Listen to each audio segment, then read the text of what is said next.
Next on Worcester News tonight, alums respond to the College of the Holy Cross's decision to part ways with a longtime basketball coach.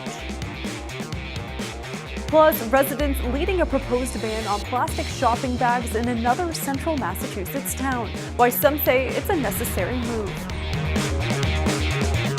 Good evening and thank you for joining us. I'm Brittany Schaefer. Clouds and rain for central Massachusetts as we head into the weekend. Warmer temperatures came along with the storm and it looks like they'll be sticking around Saturday. For more, let's send it over to meteorologist Tim Kelly for a first look at our forecast. There's a front right over us. We got onto the warmer side of the front. Cooler, drier air trying to come in tonight. Warmer, wetter air trying to come in tomorrow. And rain and snow trying to come at us on Sunday. I think each one of these elements is going to tend to weaken as it comes in. So this little batch of rain that went through brought the temperature down a little bit. Now the wind is going to shift. So this evening we're still near 50. The clouds are going to tend to thin out a little bit. May have some patchy fog forming outside 10 o'clock. The air is going to start easing in from the north a little bit. That's going to get us down to the upper 30s and low 40s to start the day. And then the fog is going to thicken up again, so it starts off gray and could be some drizzle or spot showers around, a little sleet or rain mixed to our north. The air ultimately is going to come in from the south, so by noontime there are holes in the clouds. We're climbing back out of the 40s, back into the 50s. Fog and low clouds off to our south, but I think those will stay south. Turns nice for a few hours, upper 50s, lower 60s tomorrow afternoon, and then the clouds are going to come back in tomorrow night. But we're warm to start Sunday, then may end up with a snowflake late in the day. Details in a few minutes. Well, video posted to YouTube captures a group of college students verbally assaulting an Uber driver outside of a city bar. The Uber driver declined the Holy Cross students because the group was too big for his car. The video, which we are not airing, shows students swearing at the driver. The driver says they kicked his car and threw his CDs in the street. The college's vice president of student affairs is responding to the video, saying, quote, "We have established standards for membership in this community, including clear standards of personal conduct and behavior. Any violations of our community standards are subject to disciplinary policies and proceedings. Worcester Police tells us they didn't receive a call related to the incident, but if the driver does report this, it could lead to charges." And Uber tells Worcester News Tonight in a statement, the treatment of this driver is completely unacceptable. The Holy Cross Athletic Department announcing they are parting ways with their women's basketball coach. Bill Gibbons was the Crusaders' head coach for more than 30 years. Friday, some of his former players are reacting to the news. Our Rosalind Flaherty joins us now with the details. Rosalind? Brittany, his former players are sad and disappointed. They all wanted to get together today to show Gibbons how much he means to them. For these alumni of Holy Cross's women's basketball team, the annual game at the Mercy Center in Worcester was an important part of their college careers. Friday, they came back to honor Coach Bill Gibbons, who the women say played an important role in their lives. It was a wonderful experience. We had fun on and off the court. Every time we went on a road trip, Coach was there with his goofy humor. One of my favorite men of all time. Coach Gibbons was suspended from the team in January. The college cited a personnel matter. Thursday, interim director of athletics Brendan Sullivan said Gibbons would not return as head coach after 34 years leading the Crusaders women's program. It's certainly never an easy decision. I think from an administrative standpoint, you have to focus on the best interest of the program and moving it forward. Legacies will continue to be here and be a part of the program. Coach Gibbons released a statement saying, "Holy Cross has not allowed me to speak on this matter. I will fully explain the circumstances as soon as I can." His former players are disappointed he's gone and how the process was handled. It's heartbreaking, particularly in the way in which it was done. It really hurt. Coach Gibbons was amazing. The reason I loved Holy Cross, and I come back all the time. Wearing alumni for Gibbons shirts, the women took on the Mercy Center All-Stars. The center is an adult service program helping people with developmental disabilities. They say Coach Gibbons brought them here to give back, and they want him to know they stand by him. It was always about representing Holy Cross and giving for others and doing for others. And so in order to show him that, we learned that lesson, that we wanted to honor him in doing this and doing something we know that he taught us and he would be proud of us to keep on that tradition. Gibbons teams earned him 613 wins over the years at Holy Cross, but the women today say they will remember the lessons the most. Rosalind Flaherty, Worcester News Tonight. Residents in Northborough are leading a proposal to ban plastic shopping bags in town. Several surrounding communities like Shrewsbury and Westboro have already made the move. The residents say it's important for the environment. Our Olivia Lemon joins us live now from Northborough with the latest. Olivia? Brittany, there are several surrounding towns who have banned plastic bags, but many local businesses like Lowe's Meat Market in Northborough already sell reusable bags to their customers and say the cost of switching over to paper is their biggest concern.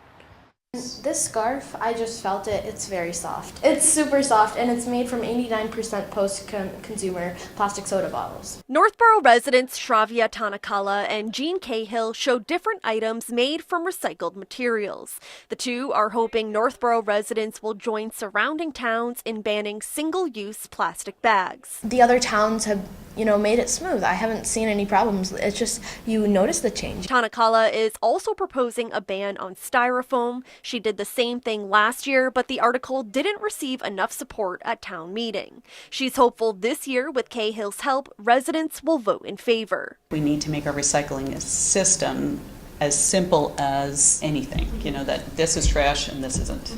And if it's not trash, it's recyclable. Tom Lowe owns Lowe's Meat Market and Two Doors Away Cafe in Northborough. Both use plastic bags and styrofoam. We use styrofoam as our to-go container because it breathes and there's vents in it. The new plastics that are out today do not have a breathable plastic. He says if the petition is passed, the toughest part will be the added cost for his businesses. The plastics that are available that are biodegradable and are probably in the vicinity of, like 80 cents, 90 cents per. So it's an added buck of cost to everything that you do, and that adds up at the end of the year. Cahill and Tanakala have gone around to several businesses in Northborough to let them know of their proposed changes. We want it to work for the town, we want it to work for the businesses, and we really want it to be a visible sign of this is how easy it is to do these kinds of things. Lowe says while it may cost more, he's on board to help the environment. I can understand why they would be doing it. We do go through a lot of plastic bags. And Cahill and Tanakala are holding an informational meeting April 6th at the library. Residents will vote April 22nd at Algonquin Regional High School. In Northborough, Olivia Lemon, Worcester News Tonight. Marijuana sales have hit nearly $59 billion in just the first 4 months of legal sales in Massachusetts. But now some employers are faced with the issue of dealing with employees who legally use marijuana on their own time. Attorney Jonathan Siegel says some have stopped testing their employees for the drug, while others say there should be testing on an as-needed basis. He says, for example, if someone is operating heavy machinery at work, you may not want them to smoke marijuana. When it becomes sometimes more dicey are when there are safety-sensitive positions, and employers feel that for those types of jobs, if the lingering effects of marijuana, perhaps from the previous night's use, could affect someone's reaction time and ability to be safe at work, then they might be held to a higher level. Right now, there are no state protections in place to prevent employers from firing employees who use marijuana, and the punishment is still based on the employer. A local architect company is chosen to complete the feasibility study for the Doherty Memorial High School project. Lamoro Pagano Associate Architects beat out multiple other firms. The study will weigh options of either replacing or renovating the school. According to the school district, the architects will work with the community to decide the best location and how to fulfill the needs of the school. The Cherry Valley and Rochdale neighborhoods in Leicester are facing some of the highest water bills in the state. Residents say their water and sewer districts are in crisis, and they are doing all they can to save on costs. Our Chandler Walsh joins us with the details. Chandler?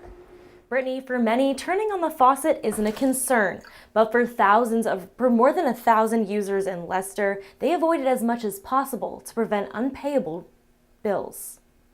Margaret Darling collects her shower water in a bucket until it heats up. Use that water for your plants or to clean the tub, or so that you're not just watching your money go right down the drain. She and others who live in the Cherry Valley and Rochdale neighborhoods of Leicester are doing what they can to save resources. It's like camping inside your home. They say their water and sewer districts are in crisis, and they're paying some of the highest bills in the state. State Representative David LaBeouf says the sewer district is essentially going bankrupt. Challenges with the sewer district are kind of like the most immediate. We have to find something because there was a definite timeline. Cherry Valley Rochester Water District is not financially insolvent, but the rates are so high that it really is affecting the whole community. Residents' water rates are $145 a month, plus a $30 charge from the city of Worcester, where the water comes from. Stephanie Trainor's family of 6 use a third less water than the average family their size, but they still fell behind on payments. So we had a tax lien placed on our home, and because our taxes are paid through our mortgage went up about $240 a month. They're now in danger of foreclosure. There's no solution to make any changes in place, and it's just so upsetting because we've worked so hard to give our kids a home and in the neighborhood that we have. LaBeouf says state and town leaders have formed a working group to come up with long-term solutions before the problem gets worse. If people are unable to pay their bills, if people are worried about losing their homes, it could affect the marketability of the whole town. Residents say they want rate relief as soon as possible. Meanwhile, Representative LaBeouf says the issue is on legislators' minds, and anyone with concerns should contact their district directly for a payment plan. Chandler Walsh, Worcester News Tonight. Warm days and cold nights this March have been ideal for maple syrup season. Pure BS Maple Shack is located in owner Bruce Hopper's backyard in Auburn. Hopper says the season started 2 weeks early this year. He says the lengthier season is the complete opposite from last year. So like I said, if you see, we tap maybe. It's been really nice, clear sap. Last year the weather got really warm in the middle, and the sap just completely transformed. Then it went back. So the weather this year has been nice and steady, so we've really liked it. Like I said, it started earlier. It's going to end just about right. And Hopper says due to the high temperatures expected this weekend, he expects this weekend will be the last one he'll be tapping trees.